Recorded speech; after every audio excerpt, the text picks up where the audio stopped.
Hello everybody and welcome back to the Eternal Sonata playthrough. It is time to tackle the East Tower of the Double Reed Tower. It's basically just the same as the West Tower, it's just that we have other things to deal with whilst we're here. Like other bosses, so to speak. Well, that's exactly what it is.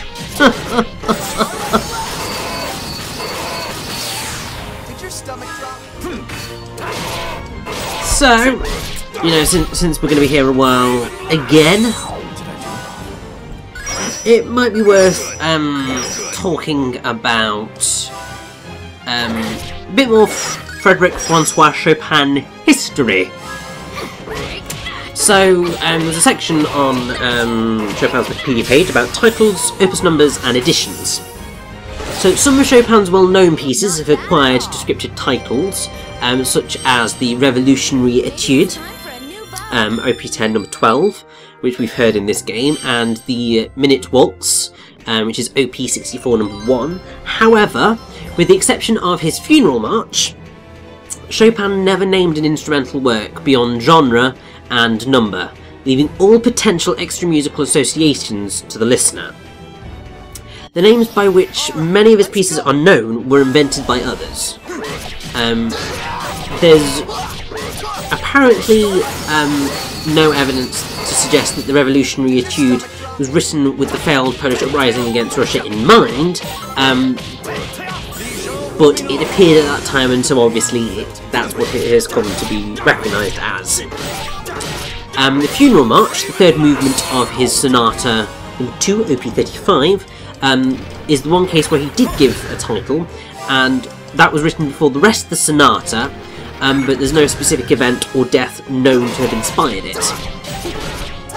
The last opus number that Chopin himself used was 65, allocated to the cello sonata in G minor, and he expressed a deathbed wish that all his unpublished manuscripts be destroyed. Let's keep moving forward.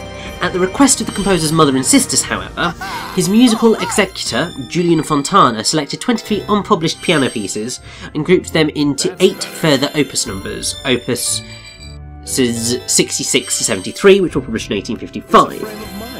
In 1857, 17 Polish songs that Chopin wrote at various stages of his life were collected and published as opus 74, though their order within the opus did not reflect the order of composition. Works published since 1857 have received alternative catalogue designations instead of opus numbers. The present standard musical reference for Chopin's works is the Kobylanska catalogue, usually represented by the initials KK, named for its compiler, the Polish musicologist Krystyna Kobylanska. Chopin's original publishers included Maurice Schlesinger and Camille Pleyel. His works soon began to appear in popular 19th century piano anthologies. The first collected edition was by Breitkopf and Hartel. Then you had, so among modern scholarly editions of Chopin's works are the version under the name of Paderewski, published between 1937 and 1966, and the more recent Polish National Edition, which was edited by Jan Ekier. And both of those contain detailed explanations and discussions regarding choices and sources for things. Chopin published his music in France, England and the German states due to the copyright laws of the time, and as such there are often 3 different kinds of first editions. Each edition is different from the other, as Chopin edited them separately, and at times he did some revision to the music while editing it. Furthermore, Chopin provided his publishers with varying sources, including autographs, annotated proof sheets and scribal copies, although only recently have these differences gained greater recognition. So obviously before that, I think people just followed through with it and were just like, maybe listening to a piece that come from a different edition, you're just like, that doesn't sound quite what I thought it was. Obviously it's because as he was going through editing these things as he went to publish them, he tweaked them a little bit, and I can certainly see that happening because the vision that I get of Chopin is that he was a perfectionist, and obviously as he was going through that process of getting them together to publish, he was seeing things. He was just like, well, I could have done that a bit better. Maybe if I changed it to this, then that would improve the overall quality of the piece. And that's always quite fascinating. Like, at the present moment in time, I'm in the midst of editing my first novel. In the midst, I say I've not touched it in a while now. But very shortly I'm going to throw myself back into editing my book to eventually hopefully get it published. But I know that sort of when doing that sort of editing process, because you're constantly going over things, you look at it and you just go, I could have done that so much better. And then you just have to sit in and you just go, right, well, change that bit and that bit and that bit and that bit and that bit. And then you sort of reach a point where you're sort of happy. Then you look at it a little while later and you're just like, oh, for God's sake, what did I do that for? I should have done this instead, or I should have done it the way I did it originally. And you do just sort of end up going in a bit of a circle. It's the curse of being a perfectionist. I mean, you might not necessarily be able to tell it from my YouTube playthroughs and commentaries, because these very much do not display my perfectionist tendencies. Largely because it's sort of one of those things where I don't have the time to be a perfectionist with this. It's one of those things that I sort of always... how do I put it?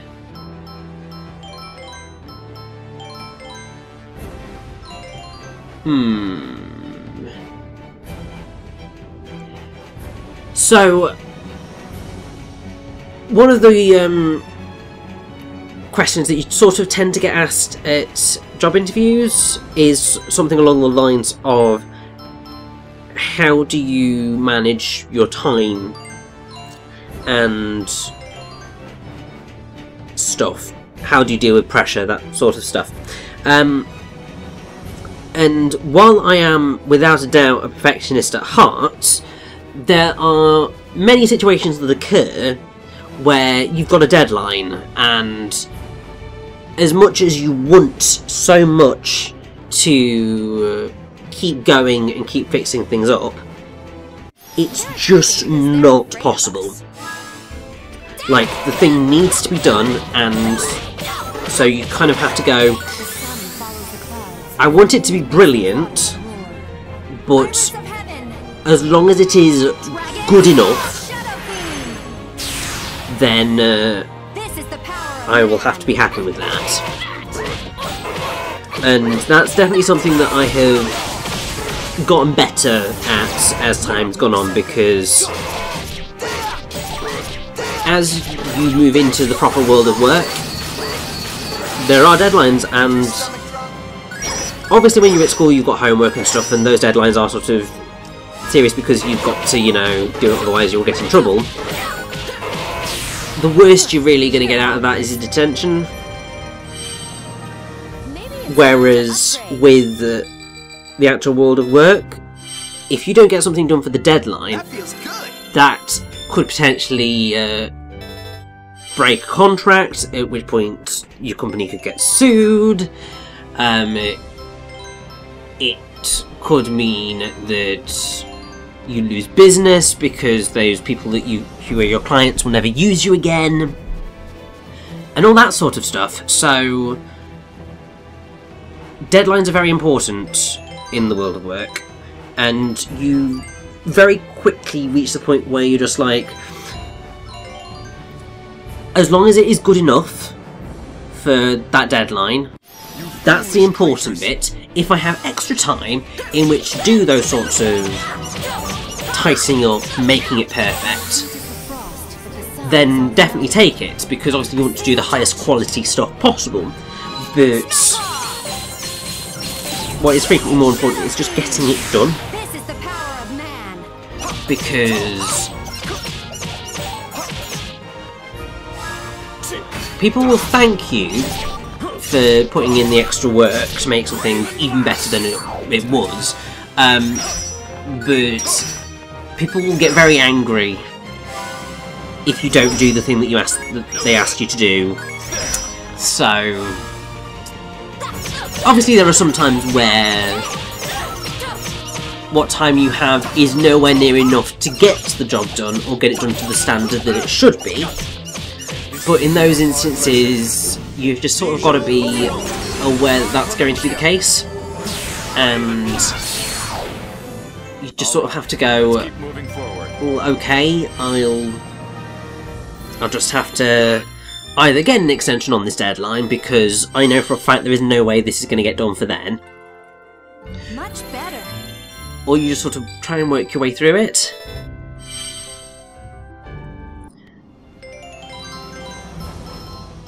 And we've now got Maelstrom, which is effectively the dark version of Whirlwind, but it's yeah, I'm still very much a Heatblade and Geoblade man with jazz. That's never changing. And I like how I very quickly moved off the subject that I was talking about. Oh, trying to go through slight tangents of a Let me buy, okay? when you're going through a dungeon can lead you in very strange places, can't it? I mean, I would have slightly more interesting stuff to say about this dungeon, but as you can kind of tell, it's sort of it's very samey. There's not much I can do about that, unfortunately.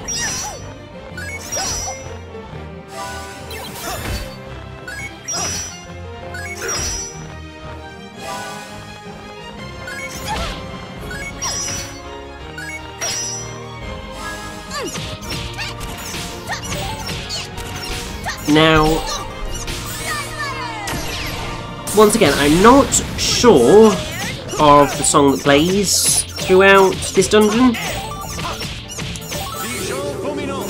I wish I knew what it was. From what I can tell, my assumption is that this is Twisted Spiral. If only because if Your Truth Is My Lie is the battle against Waltz. Imprisoned Phantoms is the theme of Elegy of the Moon. There is no way for you to stop. That would make it likely that Etudes of the Spirit is either going to be Noise Tunes of Fantasy or Xylophone Tower. End of the Journey is either going to be Noise Tunes of Fantasy or Xylophone Tower, which would make Twisted Spiral the next song on the list, which would be the Double Reed Tower. Also because the song that comes immediately after it is the song for the boss of this tower, which What a pain. I guess I'll do makes sense.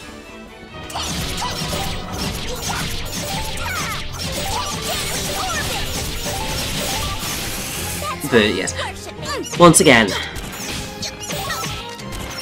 any developers that create a soundtrack for your games, please make it very clear what song goes where, because it's really helpful. And it's really nice to be able to go, this song plays at this bit, and that's part of the reason why I love it. So like obviously, Outer Rings in Kirby's Epic Yarn. Love that song, and because I know pretty much all of the songs are named after the stage, which makes sense, and it's just delightful. So that all works out. And obviously you've got pretty much most of the Platinum games. So, like Bayonetta, Wonderful 101, all of their soundtracks are in exact chronological order, you know what cutscene song, because it's EV, you know what is a battle song, it all makes sense. I like that sort of stuff. Now, here is mini-boss number 3. And you can sort of see him floating up at the top there, and it is very clearly based on the Death Crow from the Lento Cemetery.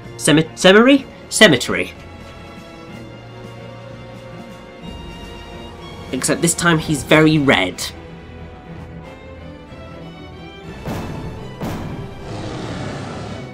Well, are you ready or what? Let's get started. And oh, this is new. He has some fire antiques with him. Obviously, I think when we fought this fella in the Lento Cemetery, he also had the antiques in there as well. But it just feels quite odd, I suppose,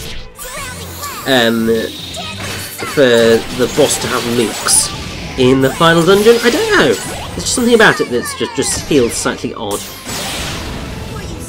But yes, this is Unrest. And I mean, he can be quite deadly. Most of these bosses have moves that can be really quite frustrating.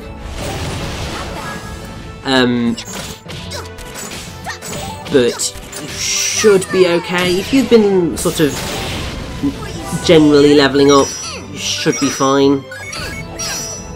It helps that all of these bosses give you a very large amount of experience, so there's every possibility that you'll be leaping up a couple of levels with every boss fight.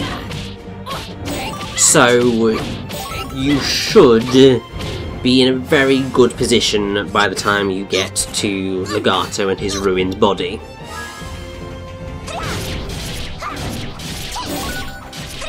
And thankfully we've now got rid of the antiques, so we can hone in on Unrest and give him hell. Oh my god, you dick. So yeah, he has the ability to revive his mooks. You know, just to make him more annoying. And thankfully they don't have much health when he revives them, so you can get rid of them very quickly. But it doesn't make him any less obnoxious when he does that. Also, he has that whole thing where it's very easy to slightly miss him, which is just like, oh, for God's sake, I just want to hit you, you know? Be nice. But oh well. Also, I think I'm going to have to use some healing items potentially shortly, because yeah, he has caused a bit of grief on us. Nothing too bad, but there's the potential that, like, now he's gonna... Yeah, I thought he was gonna do more than that. But it's fine.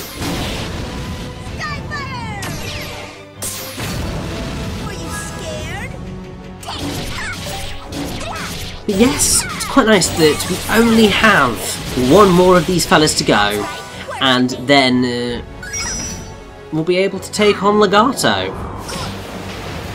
And everybody else, the game will be very nearly complete. Well, beaten, I should say. Definitely not going to be complete, because that would require an Encore mode playthrough. But yeah, we are rapidly coming to the end now. Still like another 10 parts of this playthrough to go, but we're very, very, very, very, very close. And hopefully Unrest will decide to die sometime shortly, because, like, seriously, mate, you're outstaying, you're welcome. I want more philosophical musings, thank you very much.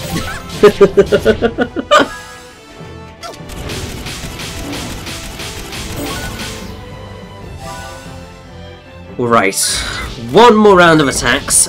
That should hopefully do it.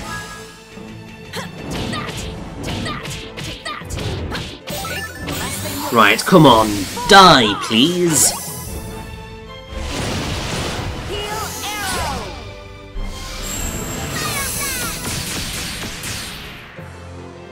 Don't get mad at me. Okay, I will take that. It's a little bit of a random death there, but I'll take it. But as I said, that is another mini-boss defeated. Let's see what our philosophical music is this time. And then it's time to go off to take on that final mini-boss and then head on to finish the Double Reed Tower.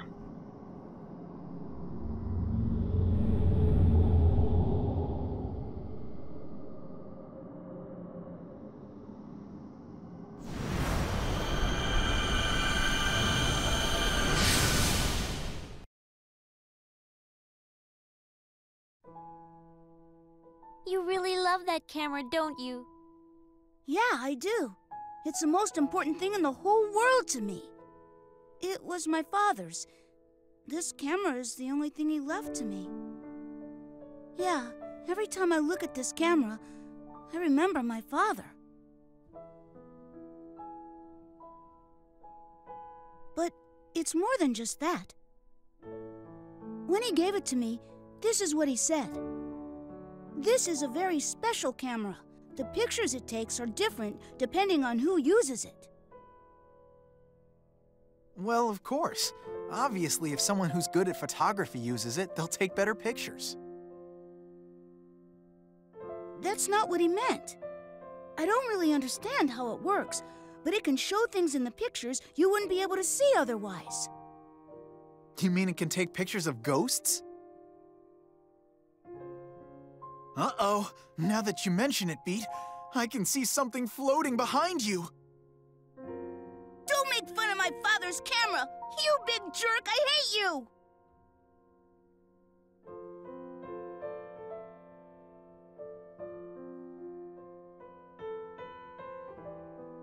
Jeez, what's his problem?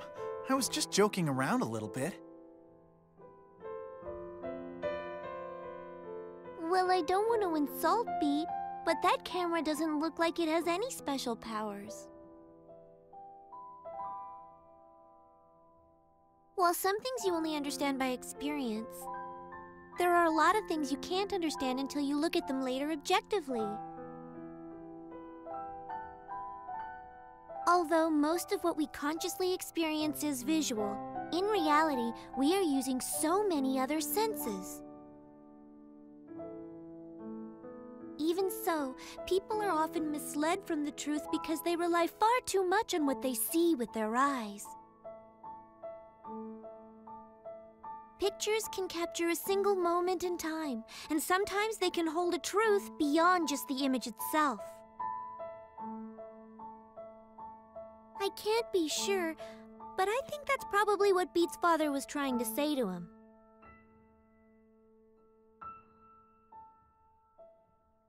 Man, you're really getting all philosophical, aren't you? Well, whatever. Anyway, pictures are visual reflections of reality, right? So, do you think music can do something like that too? What? What I mean is, if there was music that performs reality, what would it be like?